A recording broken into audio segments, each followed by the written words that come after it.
Welcome to our channel. Today we how to update Dashcam storage settings for EV parking incidents, beginner guide step by step clearly.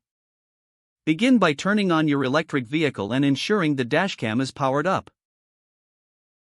Locate the Dashcam's menu button, usually situated on the device itself or via a mobile app.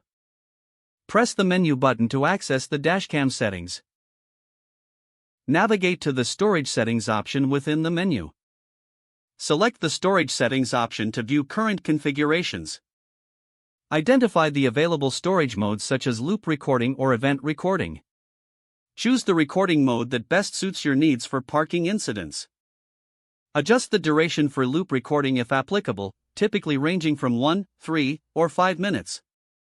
If using event recording, ensure the sensitivity settings are configured to capture motion when parked. Verify the storage capacity displayed on the screen to ensure there's adequate space for recordings. If necessary, format the storage device to free up memory and remove old files. Follow the prompts to format, which usually include a confirmation step. Once formatting is complete, return to the storage settings menu. Check for any firmware updates specific to your Dashcam model for optimal performance. Download and install any available firmware updates as instructed. After updates, double-check your storage settings to confirm they remain intact.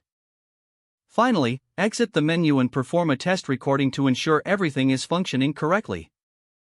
If the page does not load, refresh the browser or try again in a private or incognito window. Make sure you are using the correct email address, then retype it carefully to avoid small typos. If your password is not accepted, use the reset option and create a new strong password you can remember. Check your spam folder for verification or security emails, then complete any requested. Enable two-factor authentication if available to improve account security and reduce unauthorized access risk. After signing in, review your profile details so your contact information and settings are accurate and current. If you see an error message, note it down and try again after restarting your device and internet connection. Log out when you finish, especially on shared devices, to keep your account and payment information secure. If the page does not load, refresh the browser or try again in a private or incognito window. Make sure you are using the correct email address, then retype it carefully to avoid small typos. If your password is not accepted, use the reset option and create a new strong password you can remember. Don't forget to like this video and subscribe to our channel for more step-by-step tech guides.